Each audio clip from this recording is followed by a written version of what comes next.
SAFSTOR matters!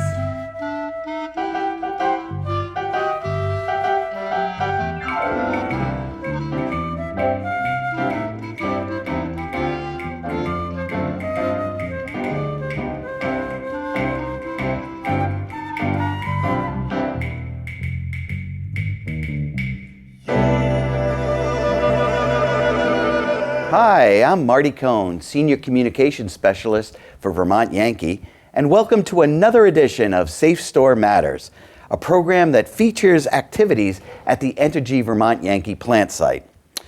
As you know, the plant closed at the end of 2014, and on January 12, 2015, all the nuclear fuel was removed from the reactor and placed into the spent fuel pool. VY certified to the NRC that the reactor had permanently ceased operations and was permanently defueled. A lot of work has been done to transition the plant and the organization to support the storage prior to full physical decommissioning. In this edition, we will discuss emergency planning with Greenfield, Massachusetts Fire Chief Robert Strahan and Mike McKenney, Emergency Planning Manager at Entergy Vermont Yankee. Chief, welcome to the show. Thank you, Marty. So before we begin, can you just tell us a little bit about yourself? For example, how long have you been a firefighter and when did you become chief? Sure. So I have been a firefighter for roughly 24 years. I've been in the fire service. I have served as a call firefighter, as a career firefighter, as a captain, as a deputy chief, and recently, within the last 2 years, as chief of department. I have been my full-time job before I became a full-time firefighter was working for the Commonwealth of Massachusetts as a wildland firefighter, and been around the country fighting fire, doing that.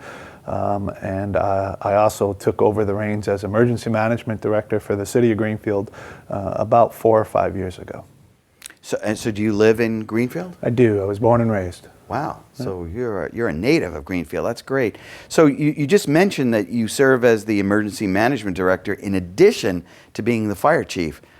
What is the emergency management program in Greenfield look like? Sure. So our emergency management program, we run an emergency operations center out of the fire station during emergencies and declared events that occur on a rare occasion. We plan for anything from river flooding to weather events to large-scale disasters and a host of other different type of planning activities. My staff is made up of, we have some volunteers that man the EOC, and then the rest of the staff is made up of other city professionals, from our health department to building official to fire, police, ambulance service in town.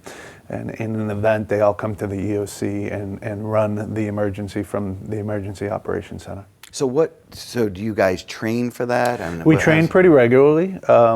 We will have before storm events, weather-related events that we can plan for, like a hurricane or a large storm. We'll meet at the EOC and develop a plan and see if we need to go into full operation mode or if we're in standby mode. We are a part of the emergency planning zone, as you're aware, for Entergy Vermont Yankee, and we drill with that every year, and we are graded on that, which we just completed a graded exercise where we're evaluated from not only the Massachusetts Emergency Management Agency, but FEMA as well. And I was told that our EOC staff did very well and performed very well for the exercise. And what kind of things are you graded on? Command and control, problem solving, communications, the ability to really run the community when there is an emergency. So now you mentioned that this was in conjunction with Vermont Yankee. How else have you interacted with Vermont Yankee? Well, me personally, since I became a firefighter 23 or 4 years ago, I was on another department that was also in the EPZ, and I have been doing the drills and exercises for Vermont Yankee since I've been involved in the fire service, from a communication specialist to up to emergency management director. We participate in those drills, but we also participate in quarterly meetings, planning meetings. We revise our plans constantly. We take a look at our readiness. Every month we have a checklist to make sure that our equipment's up to date and we're ready to go in the unlikelihood of an event.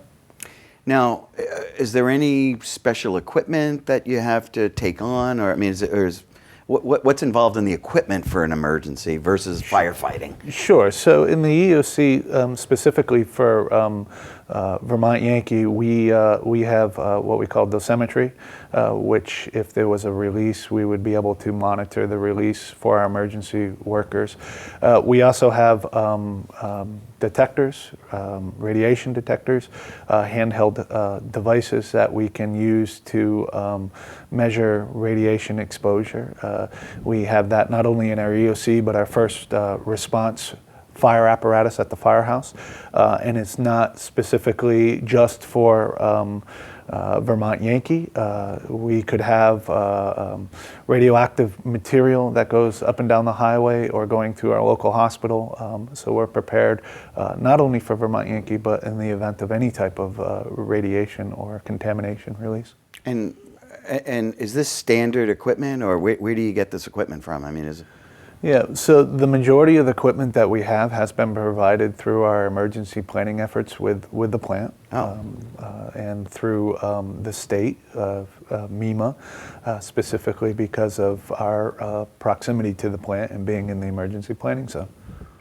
So, since the plant closed, a few months ago, has there been any changes as far as you've seen in terms of emergency planning? Within regards to the EPZ, there has not been changes. We are planning just as if the plant was in full operation.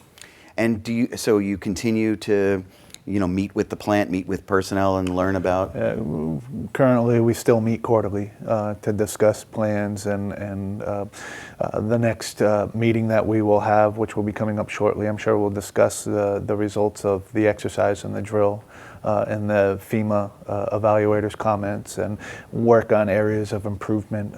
We really used our planning efforts with the emergency planning zone training to really evaluate how we would function for all hazards. When we plan for emergency planning, we plan for all hazards, not just site or hazard specific. So the training that you get in this exercise is something that you can transfer to some other emergency? That's correct. We do. On top of that, we have firefighters in my department that are specially trained through other avenues, through local state hazmat team, and we have a high quality of responders that train regularly to handle not only, like I said, an issue should be an issue with release from the plant, but also any other type of hazardous materials or radiation release. Now, with all the traffic that goes on I-91 or goes through the town, and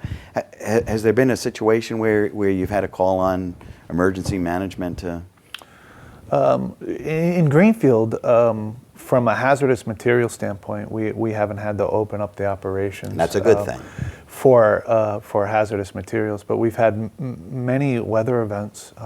Probably the most devastating one that our community suffered was the storms during Irene. The community suffered, the community infrastructure, the town part of it, suffered major loss due to extreme flooding in that community.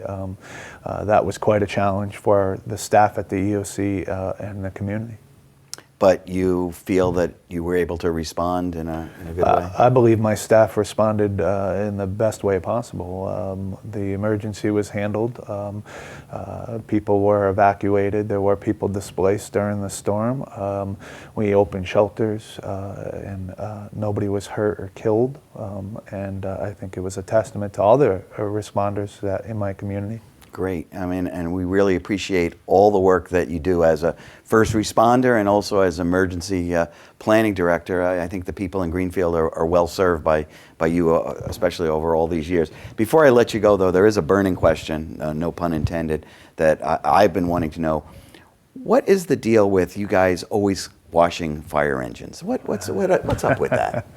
You know, we do get that a lot, and I will tell you from my department, that comes with pride.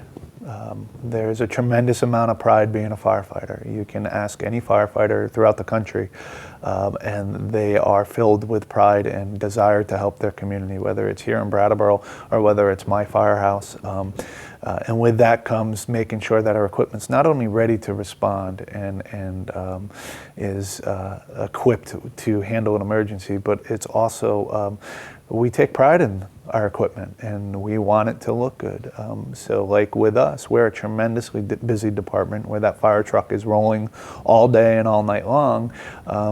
The truck does get washed regularly. Well, that's great. And I'll tell you, I look forward every July 4th to seeing those fire trucks come whizzing by. Listen, we're going to take a short break for this word from the Nuclear Energy Institute. Stay tuned.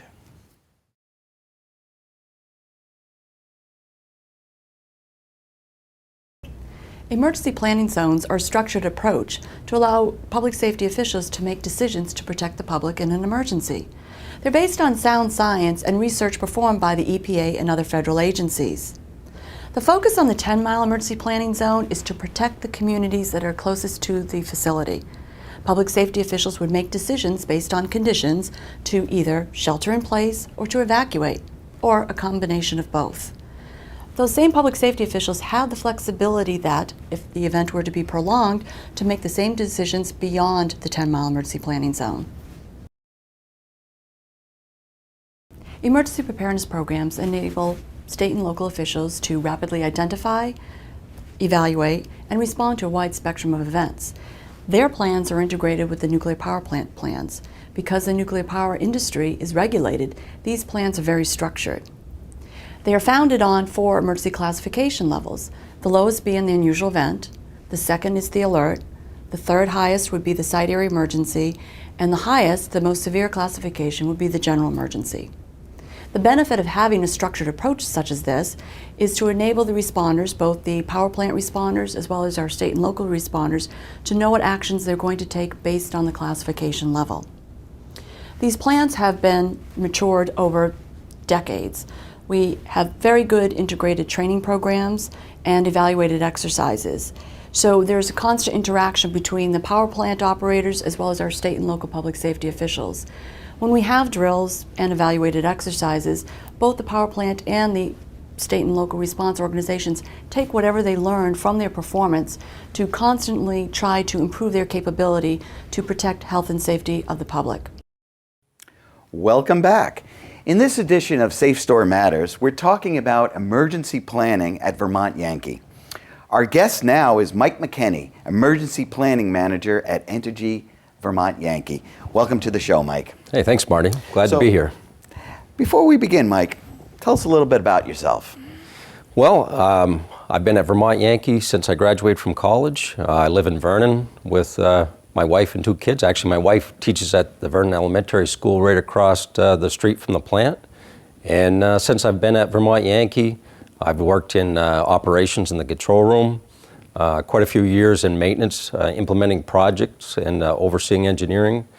And I've been in emergency planning now for about the last 7 years. 7 years. Wow, that is something. Well, you heard before we were talking to the chief, and there were some questions I just want to kind of embellish on a little bit here. First one is, he mentioned this emergency planning zone. What is the emergency planning zone for Vermont Yankee? Well, the emergency planning zone for Vermont Yankee encompasses a 10-mile zone, circular zone around the plant, and it actually encompasses 3 states and 17 towns right around the plant, which is somewhat unique as far as the number of states involved. So since the shutdown, has the emergency planning zone changed? No, the emergency planning zone remains the same. We still have and maintain the same capabilities with our off-site agencies and continue to work closely with them on emergency preparedness plans. So how does, what's the process for changing the emergency planning process? Well, in our case, with being a decommissioning plant, we had to make submittals to the NRC, and there's really three main submittals that we've had to make, and we submitted these last year, and to break them down simplistically, the first one had to do with the period of right after shutdown until about 16 months out, and at which point we're at right now as far as that phase. And we submitted that to the NRC, and primarily it involved a reduction in the on-site ERO staffing, as well as some of the positions that are on shift. But other than that, that's primarily the main change.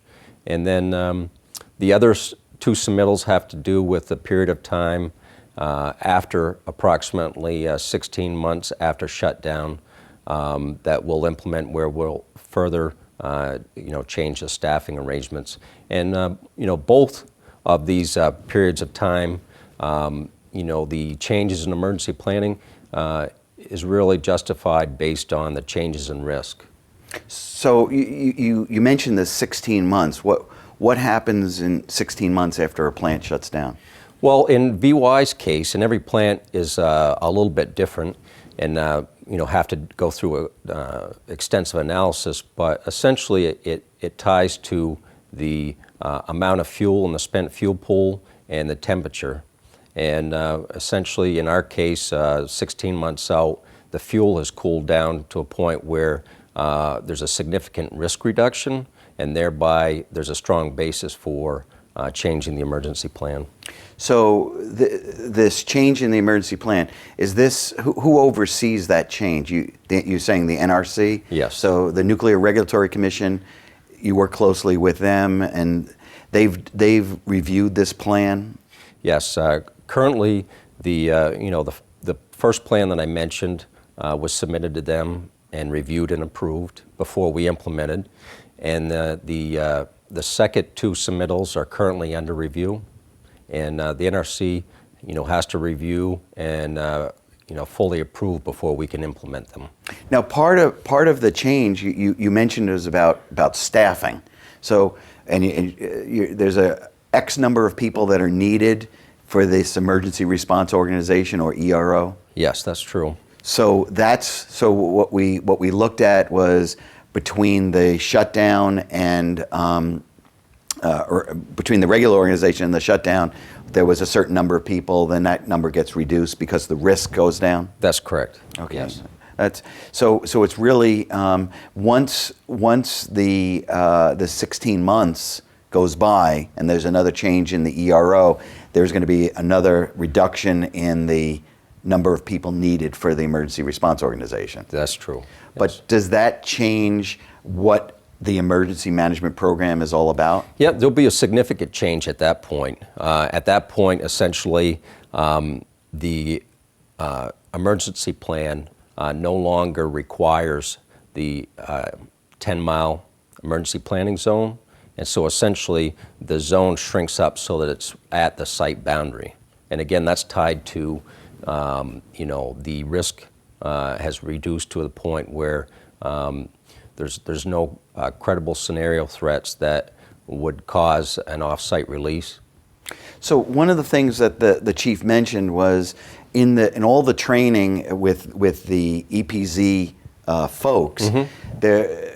Entergy supplied some money, so that there must be an economic impact to the changes. What can you just talk a little bit about that? Yes, there is an impact.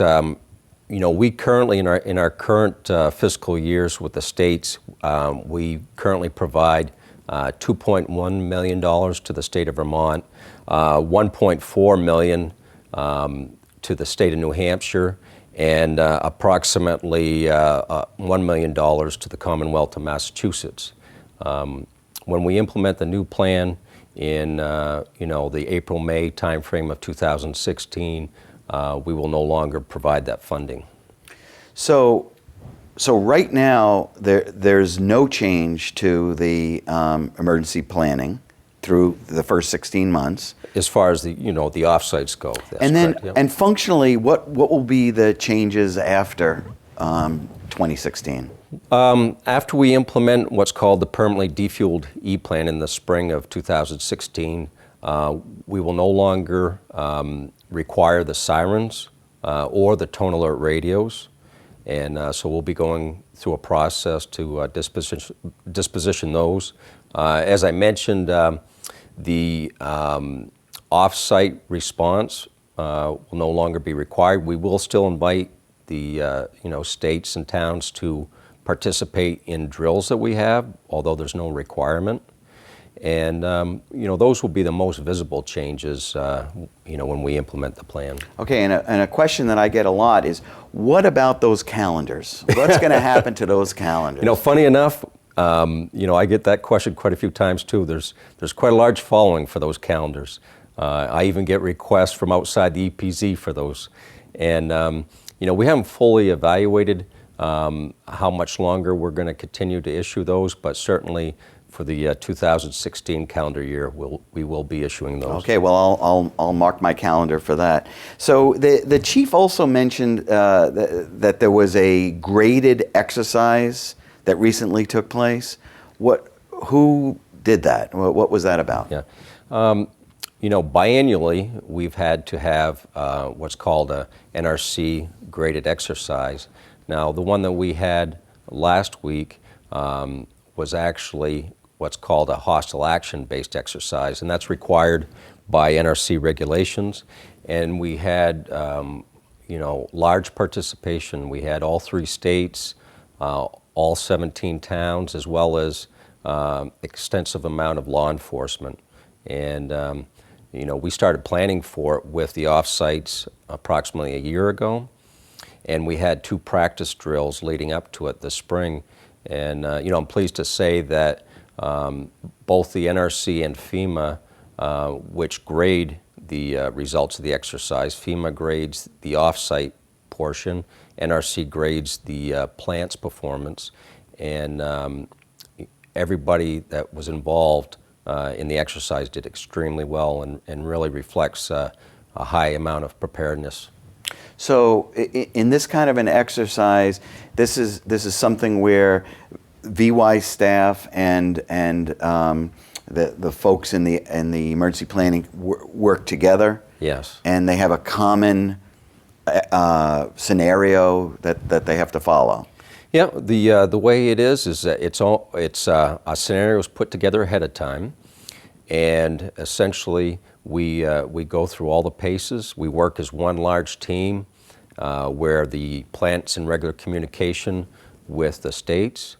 And in this case, local law enforcement agencies, and respond to different simulated events.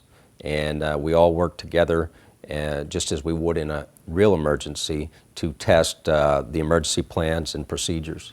And is there some kind of follow-up to that? Is there, the chief was mentioning that there's a meeting coming up where you're going to go over the results? Yep. It's a normal part of emergency planning. We always are looking to get better, so there's always critique built into the process. And with the off-sites, we attend quarterly meetings with them to discuss different issues, and where we did just have the exercise, when we next meet, we'll be going through the critique items, looking to see what we could do better in the future. So, Mike, is emergency planning a full-time job at Vermont Yankee? It certainly is. Is this something that you and your staff, this is something that you think about constantly? Is that fair? Oh, that's Okay. true. Yeah. So it's not just you're coming up with these scenarios. A lot of people think about bodies on a stretcher or something like that, but you're constantly looking at the equipment and ways in which we interact with everybody. And in terms of the people that we interact with, Are you just interacting with the fire chiefs? I mean, when you say the EPZ, who's on that EPZ that you're interacting with? Well, let me start with what we were talking about first, which is myself and my staff, do emergency planning full time. But for the people at the plant, emergency planning is also one of their jobs. They're assigned to the emergency response organization, so that gives you a sense for everybody's involved, and it's treated with very high priority, and people are accountable to do a good job. As far as the who I interface with off-site, it's everybody from people like fire chiefs to rescue to town emergency planning directors to the emergency management directors at the state level. So it really covers a wide range of individuals. Mike, thanks so much for being on the show, and thanks also to Greenfield Fire Chief Bob Strahan for sharing his thoughts on emergency planning. I also want to give a special thanks to Dennis Cordell for writing the original music for this show that you'll probably be whistling the rest of the day. And special thanks to Sarah Burnap for all her behind-the-scenes magic, and the folks here at BCTV. Our next edition will discuss the dry cast spent fuel storage program at Vermont Yankee. For all of us at Vermont Yankee, I'm Marty Cohn. Thanks for watching.